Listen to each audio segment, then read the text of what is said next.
अत्यंत गंभीर आणि अस्वस्थ करणारा असा विषय आज मी या ठिकाणी सभागृहामध्ये लक्षवेधी क्रमांक 8 वितरित केल्याप्रमाणे सभापती महोदय, अत्यंत गंभीर आणि अस्वस्थ करणारा विषय आज मी सभागृहाच्या निदर्शनाला आणू इच्छिते।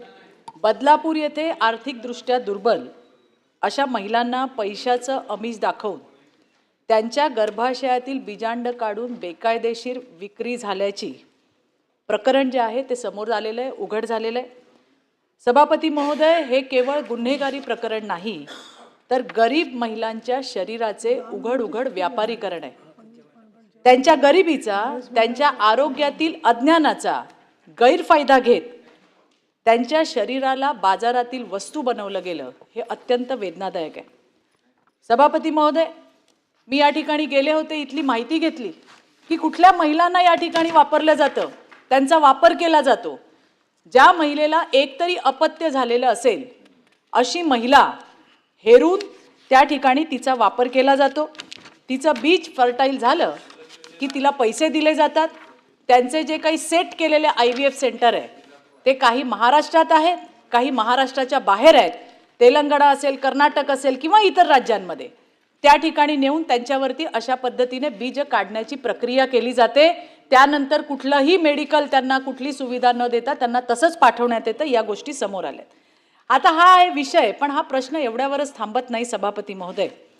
ठाण्यातल्या या स्त्री बीज प्रकरणाचं नाशिक कनेक्शन समोर आले। डॉक्टर अमोल आणि वंदना पाटील यांना नाशिकमध्ये IVF सेंटर चालवण्याची परवानगी दिली असताना त्यांनी ठाण्यामध्ये सब सेंटर उघडलं। त्यांनी सांगितलं नाही नाही, आम्ही कन्सल्टिंगच करतोय, पण मी तुम्हाला जबाबदारीने सांगू इच्छिते तिथेही इंजेक्शन्स दिले जात होते। आत्ताच मला मिळालेल्या माहितीनुसार त्यांच्यावरती कारवाई करण्यात आलेली आहे सरोगसी नियमन कायदा 2021 अंतर्गत, आणि त्यामध्ये डॉक्टर अमोल पाटील यांना त्या ठिकाणी अटक करण्यात आलेली आहे। हे सरोगेट मदर आणि स्त्री बीज मिळवून देणारे प्रमुख एजंट म्हणून काम करत होते अशी माहिती सुद्धा त्या ठिकाणी समोर आली आहे। सभापती महोदय, पोलिसांचंही मी अभिनंदन करीन की पहिल्यांदा 3 आणि नंतर 1 असे 5 आरोपी त्यांनी त्या ठिकाणी पकडलेत, आणि हे केल्यानंतर बरेच IVF आणि ART सेंटरवरती धाडा पडल्या, 10 लाखाचा माल त्या ठिकाणी हस्तगत केला। पण ही भीती आहे की हे रॅकेट फक्त ठाणे, मुंबई, महाराष्ट्र नाही तर संपूर्ण राज्यामध्ये आणि देशातही याची व्याप्ती वाढल्याची भीती आहे, आणि ती काही नाकारता येणार नाही। यामध्ये महत्त्वाचं म्हणजे हा प्रकार केवळ काही दलालांपुरता मर्यादित नसून परवानग्या, प्रमाणपत्र आणि वैद्यकीय नियमनातल्या संभाव्य त्रुटी याही त्या ठिकाणी संबंधित आहे। मला या ठिकाणी काही सूचना सरकारला करायच्या आहेत आणि 3 स्पेसिफिक प्रश्न मला विचारायचे। सूचना ही आहे की 20 पेक्षा जास्त महिलांचा या ठिकाणी सभापती महोदय वापर केला गेलाय। याची पाळंमुळं जसं मी म्हटलं तसं ठाण्यापुरती नाही, संपूर्ण राज्यात, देशापर्यंत असू शकतात। मी घेतलेल्या माहितीप्रमाणे या महिलांना प्रचंड पॉवरची, काही सीसींची इंजेक्शन्स दिली जातात, आणि त्याच्यामुळे ज्या वेळेला तुम्ही इंजेक्शन घेता या प्रक्रियेमध्ये तिच्या शरीरावरती निश्चितपणे परिणाम झाल्याशिवाय राहणार नाही। 10 ते 12 वेळा एका महिलेने 10 ते 12 वेळा बीजांड दिलेल्या सुद्धा महिला त्या ठिकाणी आहेत, आणि म्हणून मला त्याची माहिती वैद्यकीय तपासणीनंतर समोर येईलच। पोलिसांनी योग्य कलमं लावलेली आहेत, वेगळ्या प्लॅटफॉर्मवरती तिथे ती कलमं लागलेली आहेत, परंतु जर वैद्यकीय तपासणी त्यांची झाली तर या इंजेक्शन्समुळे त्यांच्या शरीरावरती काय परिणाम झाला आहे याचा वैद्यकीय जर रिपोर्ट आला तर मला वाटतं ही केस आणखीन स्ट्रॉंग होईल। त्याचबरोबरीने माझी आणखीन एक सूचना आहे की गृह खात्यामध्ये जसं ICGSचं पोर्टल आहे की कुठलाही आरोपी असेल त्याला एका क्लिकवर त्याची पूर्ण माहिती मिळते, आधी कुठल्या प्रकरणात होता, कुठल्या पोलीस स्टेशनला होता, काय परिस्थिती आहे, तसंच IVFचं पोर्टल सुरू करावं, ही पण माझी सूचना आहे ना। ते चांगले आहेत, पण सूचनाची अंमलबजावणी कराल का? पुढे जोडून IVF पोर्टलची सेंटर उघडून त्याचं अंमलबजावणी कराल का? कारण एका क्लिकवर जर कुठलीही महिला या राज्यातल्या कुठल्याही IVF सेंटरला गेली आणि असं जर आपलं पोर्टल असेल तर एका क्लिकवरती आपल्याला माहिती मिळेल की ती आधी कुठल्या IVF सेंटरला गेली होती किंवा तिने याच्या आधी काय केलंय। त्याचबरोबरीने IVF लिंकिंग आपण कराल का, जे आधार कार्ड बेस्ड आणि बायोमेट्रिक थंब इम्प्रेशनने त्या ठिकाणी करायला हवंय, ज्यामुळे आपण त्या ठिकाणी अशा गोष्टींना आळा घालू शकतो। एवढंच नाही, प्रत्येक सरकारमान्य IVF सेंटर या ठिकाणी काय नियम म्हणतोय की सुरुवातीपासून शेवटपर्यंतचे सगळे उपचार जे आहेत ते त्या ठिकाणी देण्यात यावे. अशा पद्धतीचे आणखीन किती IVF सेंटर आहेत ज्यांनी सब सेंटर उघडलेत आणि त्याच्या माध्यमातून हा गोरखधंदा त्या ठिकाणी चालतोय. प्रत्येक महिन्याला मी वाचलं की आम्ही एक कमिटी नेमली आहे आणि आता त्याचं ऑडिट होणार आहे. 3 महिने वर्षाने नाही, प्रत्येक महिन्याला व्हायला काही पाहिजे. लक्षवेधीमध्ये आपल्याला उत्तर आलं की परत प्रश्न विचारायची संधी आहे. हो. तर प्रश्न आता रूपामध्ये प्रश्न मांडा विचारते तुम्ही. प्रश्न विचारते सभापती महोदय. प्रश्न हा आहे की नाशिकसाठी दिलेलं प्रमाणपत्र ठाण्यात कसं वापरलं गेलं याच्यासाठीची प्रशासकीय जबाबदारी ठरवली जाणार आहे किंवा नाही. माझा दुसरा प्रश्न, या 2 वर्षांमध्ये IVF ARTच्या किती केंद्रांची तपासणी आपली झाली आहे. तिसरा प्रश्न, सरोगसी नियमन कायदा 2021 अंतर्गत आत्तापर्यंत आपण किती कारवाया केल्या आणि भविष्यात अशा प्रकारांना आळा घालण्यासाठी मला उत्तरात दिलंय की काही अधिकारी नेमले जे त्याची तपासणी करतायत. माझं असं म्हणणं आहे की भविष्यात अशा प्रकारांना आळा घालण्यासाठी स्वतंत्र प्रजनन आरोग्य निरीक्षण प्राधिकरण हे सरकार स्थापन करणार का. धन्यवाद सभापती महोदय. सभापती महोदया, जी काही IVF सेंटरवरती कारवाई झालेली आहे, नक्कीच हा विषय गंभीर आहे आणि कारवाईची माहिती आज या ब्रीफिंगच्या माध्यमातून घेत असताना देखील जी काही मोडस ऑपरेंडिंग आहे ती कशा पद्धतीने चालते त्याचं गांभीर्य देखील हे लक्षात येत आहे. सन्माननीय सदस्य चित्राताई वाघ यांनी ह्या लक्षवेधीच्या मार्फत नक्कीच एका महत्त्वाच्या विषयाकडे लक्ष वेधलेलं आहे. एकंदरीत ही जी कारवाई, अशा पद्धतीची कारवाई महाराष्ट्रामध्ये ही पहिल्यांदा झालेली आहे आणि ह्या कारवाईमध्ये एक गोष्ट लक्षात आलेली आहे की मी थेट आपल्या प्रश्नांकडे येतो की ह्या कारवाई होत असताना एक लक्षात घेतलं पाहिजे की आपण सेरोगसीचा कायदा हा केंद्र सरकारने 2021 मध्ये केला आणि सेरोगसी अर्थातच जे कपल तिथे कन्सिव्ह करू शकत नाही त्यांच्याकरता हा कायदा अतिशय महत्त्वाचा आहे. आणि ह्या कायद्याच्या अंतर्गत महाराष्ट्र शासनाने 2022 साली तिथे राज्य मंडळाची आपण तिथे स्थापना केली आणि ह्या मंडळाच्या मार्फत आपण प्रत्येक परिमंडळ स्तरावरती आपण एक समिती नेमलेली आहे. ह्या केंद्र शासनाने IVFच्या या लॅबना किंवा IVFच्या ह्या काही जे काही आस्थापना आहेत त्यांना परवानगी देण्याकरिता एक पोर्टल सुरू केलेलं आहे. या पोर्टलवरती ॲप्लिकेशन करावं लागतं. अप्लाय केल्याच्या नंतर त्याचे इन्स्पेक्शन होतं या तज्ज्ञ समितीमार्फत आणि इन्स्पेक्शन झाल्याच्या नंतर त्यांना ती परवानगी मिळते.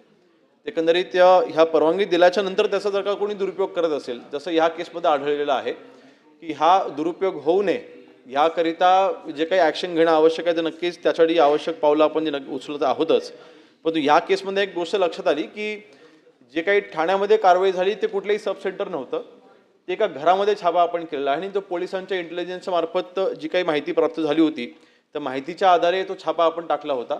उपजिल्हा रुग्णालयाच्या वैद्यकीय अधिकाऱ्यांसोबत घेऊन आपण हा छापा टाकला होता आणि या छाप्यामध्ये एक गोष्ट लक्षात आली की तिथे कुठलंही अधिकृत सब सेंटर असं नव्हतं. जे काही नाशिकमध्ये IVF सेंटर होतं त्या डॉक्टरांच्या मार्फत इथे काही रॅकेट चालवलं जात होतं. अशा काही गरजू महिला, ज्या महिलांना पैशांची आवश्यकता आहे, अशा महिलांना तिथे त्यांची फसवणूक करून त्यांचं ब्रेन वॉशिंग करून त्यांना हे इंजेक्शन द्यायचे आणि त्यांच्या मार्फत ते बिजाणं आहे ते मॅच्युअर करायचं आणि ते मॅच्युरिटी झाल्याच्या नंतर ते नाशिकला त्यांना घेऊन जाऊन ते जे काही रिट्रीवर आहे ते करायचं आणि मग ते आंध्र प्रदेश असेल किंवा अन्य काही विविध राज्यामध्ये आणि देशाच्या बाहेर देखील हे काही एम्ब्रिओज आहे ते पाठवण्याचं काम त्या या IVF सेंटरच्या माध्यमातून होत असं आपल्या तिथे ह्या तपासणीच्या अंती निदर्शनास आलं. एक गोष्ट लक्षात आली की याच्यामध्ये जवळपास 10 महिला याच्यामध्ये पीडित होत्या आणि या कायद्याच्या तरतुदीनुसार जर का कोणाला डोनेशन करायचं असेल डोनर म्हणून ते फक्त एकदाच सरोगसी करू शकतात, त्यांना एकापेक्षा जास्त करायची परवानगी नाही. इथे एकाच महिलांना 8-10 वेळेला ह्यांनी हे केलेलं आहे, लक्षात आलेलं आहे. म्हणून तो पहिला आपलं जे सूचना होती की ह्यांचं मेडिकल रिपोर्ट नक्कीच आपण तो ताब्यामध्ये घेऊ आणि त्या महिलांच्या वरती ज्या काही पीडित महिला आहेत त्यांना जे काही इंजेक्शनमुळे त्यांच्या आरोग्यावरती काय त्याचा परिणाम होईल त्याचं सगळं आकलन करून नक्कीच त्यांना जी काही मदत करायची आहे ती शासनातर्फे ही केली जाईल. दुसरा आपला प्रश्न होता की सूचना आपली होती की IVF एक लक्षात आले की ह्याच्यामध्ये आता एकाच महिलेचं रजिस्ट्रेशन वारंवार कसं त्यांनी केलं तर सभापती महोदया यांनी एकाच महिलेला जेव्हा इंजेक्शन देत असताना रजिस्ट्रेशनच्या वेळेला त्यांनी खोटे आधार कार्ड वापरले. म्हणजे त्यांनी त्यांच्याकडे रजिस्टर करत असताना त्या विविध महिला आहेत असं तिथे दाखवलं परंतु प्रत्यक्षामध्ये महिला त्या एकच होत्या. म्हणून आपण आता एक तिथे निर्णय घेऊ शकतोय आणि किंबहुना आपण त्या निर्णय घेण्यावरती आपण आहोत की जे काही पोर्टल रजिस्ट्रेशनसाठी वापरलं जाते त्याच पोर्टलवरती ह्या महिलांचं रजिस्ट्रेशन करत असताना त्यांनी आधार कार्ड लिंक करून आपण ते रजिस्ट्रेशन आपण ते कंपल्सरी आपण करू. आणि आधार कार्ड लिंक झाले की मग त्यांना डुप्लिकेशन करता येणार नाही, कारण ते एकदा आधार कार्डाच्या वरती जेव्हा लिंक ते होऊन जाईल मग त्या आपल्याकडे रजिस्ट्रेशनसाठी आवश्यक असलेल्या ज्या कमिटीच्या अंतर जे पोर्टल वापरलं जातं त्या पोर्टलवरती त्या महिलेची सगळी माहिती उपलब्ध होईल. आणि म्हणजे राज्याचे जेवढे IVF सेंटर्स आहेत ते सगळे क्लब होतील आणि त्याला शक्यतो आपण त्याला ब्लॉकचेनवरती आपण टाकू, जेणेकरून त्याला कोणी इंटरफिअरन्स तिथे करणार नाही. तर मला वाटतं सभापती महोदय, आपण कारवाई करत असताना आता राज्यामध्ये एकूण जवळपास 860च्या दरम्यान ही IVF सेंटर्स आहेत आणि ह्या कारवाईच्या अनुषंगाने नक्कीच ह्या 860 सेंटरमध्ये पोलिसांच्या मार्फत आणि जी काही तज्ज्ञ समिती आहे जी आरोग्य विभागाशी संबंधित आहे अशा संयुक्त कारवाया ह्या सर्व 860 जे काही IVF सेंटर आहेत त्यांची संपूर्ण माहिती ही गोळा केली जाईल. आणि कारण गृह विभागाला सोबत घेणं आवश्यक आहे, कारण शेवटी जर का डुप्लिकेशन डॉक्युमेंटेशनमध्ये होत असेल तर ते काही आरोग्य विभाग तपासू शकणार नाही. म्हणून गृह विभाग आणि आरोग्य विभाग या सर्व IVF सेंटरवरती सुमोटो तिथे कारवाई करेल. आणि ज्या ज्या ठिकाणी अशा पद्धतीचे IVF सेंटरचा गैरवापर करून जर का तिथे असे चुकीचे प्रकार घडत असतील, जसं ह्या केसमध्ये आपण केलेलं आहे, आपण डॉक्टरांना तर आपण अटक केलेलीच आहे, पण ते IVF सेंटरचे जे रजिस्ट्रेशन आहे ते देखील आपण आता रद्द करायचे आदेश आपण दिलेले आहेत. त्याच पद्धतीने आदेश हे दिले जातील. सन्माननीय मनीषा कायंदे. धन्यवाद सभापती महोदय. या अत्यंत गंभीर विषयाकडे माननीय सदस्य चित्राताई वाघ यांनी लक्षवेधी टाकली आहे आणि माननीय मंत्री महोदयांचे अभिनंदन केले पाहिजे की अतिशय सविस्तर उत्तर त्यांनी दिलं आहे. फक्त 2 गोष्टी मी विचारू इच्छिते. एक, याच्यामध्ये कारण हे अंडबीज वाढत असताना ते सोनोग्राफीतर्फे मॉनिटर केलं जातं की त्याची साईज किती झाली आणि काय. तर हे सोनॉलॉजिस्ट आहेत, मग ते लॅब टेक्निशियन असतील, ज्या फार्मसीमधनं औषधं घेतली असतील, इंजेक्शन्स, मग ते इस्ट्रोजन असतील काय असतील अशा प्रकारचे ते अंड वाढण्यासाठी, तर यांचाही शोध घेतला पाहिजे. आणि त्यांना शोधून काढून तुम्ही त्यांच्यावर त्यांची लायसन्स जप्त करणार का, परमनंटली सस्पेंड करणार का, हा माझा विषय आहे. दुसरा, आता हे IVF सेंटर्स हे आता वाढणारच आहेत, हे काही कमी होणार नाही आहे.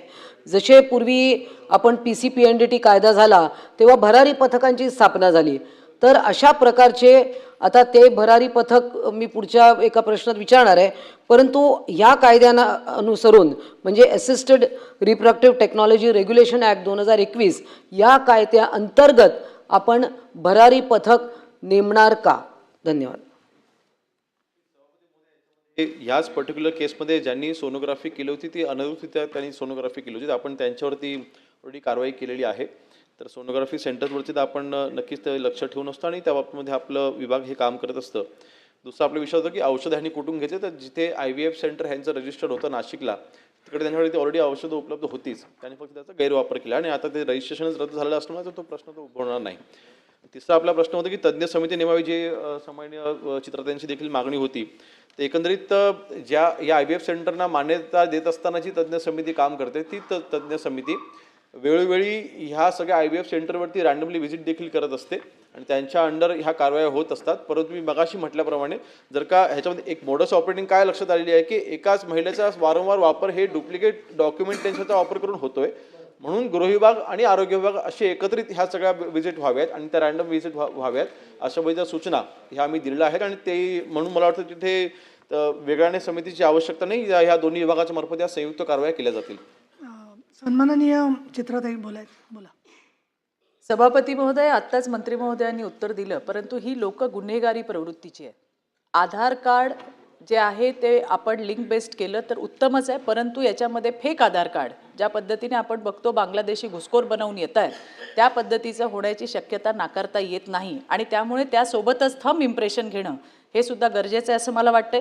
सभापती महोदय, महिला सन्मान, आरोग्य आणि सामाजिक न्याय या तिन्ही बाबींचा प्रश्न आज आपल्या सगळ्यांच्या समोर उभा आहे आणि म्हणून मला या ठिकाणी सभापती महोदयांना सांगायचे की शासनाने मकोकासारखी कारवाई, एखादी उदाहरणात्मक, कठोर आणि उदाहरणात्मक अशी कारवाई या सगळ्या आरोपींवरती करावी आणि एक स्पष्ट असा संदेश की महाराष्ट्रामध्ये गरीब महिलांचं शोषण केलं जाणार नाही अशा पद्धतीची भूमिका सरकार घेणार काय? का बायोमेट्रिकची आवश्यकता पडली तर नक्कीच बायोमेट्रिकची देखील आपण त्याच्यामध्ये इन्क्लूड करता येईल. दुसरा आपला जो प्रश्न होता की मकोगासारखी कारवाई ह्याच्यामध्ये व्हावी, नक्कीच ह्या विषयाकडे आम्ही देखील शासन देखील तितक्याच संवेदनशीलतेने पाहते. म्हणून जर का कायद्यात बसत असेल तर त्याच्यावरती मकोगासारखी कारवाई करता येईल. अत्यंत महत्त्वाच्या प्रश्नाकडे चित्राताई वाघ यांनी लक्ष वेधलेलं आहे. मी स्वतःही या विषयात थोडी माहिती घेतली. कारवाई पोलीस करतायत. मुद्दा असा आहे की इंडियन मेडिकल असोसिएशन आणि गायनेक आणि ऑब्स्टेटिक असोसिएशन अशा 2 त्यांच्या असोसिएशन्स आहेत. आणि जेव्हा PCPNDT सारख्या ॲक्टमध्ये त्यांचे डॉक्टर सापडतात त्याला ते स्वतः रेकमेंड करतात किंवा इंडियन मेडिकल काउन्सिल त्यांची पदवी रद्द करतं. पण ती होईपर्यंत हे लोक दुसरीकडे वेगवेगळ्या नावांनी प्रॅक्टिस करत राहतात. तर सन्माननीय आरोग्यमंत्री सभागृहात आहेत, सन्माननीय गृहराज्यमंत्री इथे आहात आपण. तर या संदर्भामध्ये या इंडियन मेडिकल काउन्सिलला सांगून यांच्या पदव्या रद्द करण्यासाठी तुम्ही कारवाई केली असेल तर उत्तम आहे. नसेल तर या सिद्ध होईपर्यंत ते म्हणतात की आम्ही रद्द करणार नाही. परंतु त्याचा दुरुपयोग हे लोक केसच्या वेळेला करतात. साक्षीदार फोडण्याच्या दृष्टिकोनातून अनेक PCPNDT ॲक्टच्या कारवायांमध्ये असंच घडलेलं आहे. तर माझी तर आपल्याला सूचना राहील की आत्ता जी लायसन्स देणारी कमिटी आहे त्यांच्याचकडे याचं देखरेख ठेवून कितपत ते तटस्थपणे काम करू शकतील याबद्दल मला थोडं मनामध्ये प्रश्नचिन्ह वाटतं आहे. तर PCPNDT ॲक्टच्या नुसार कमिटीचं काम चांगलं चाललेलं आहे असं अनेक वर्ष मी पाहते. बऱ्यापैकी त्यावर जागृती होते.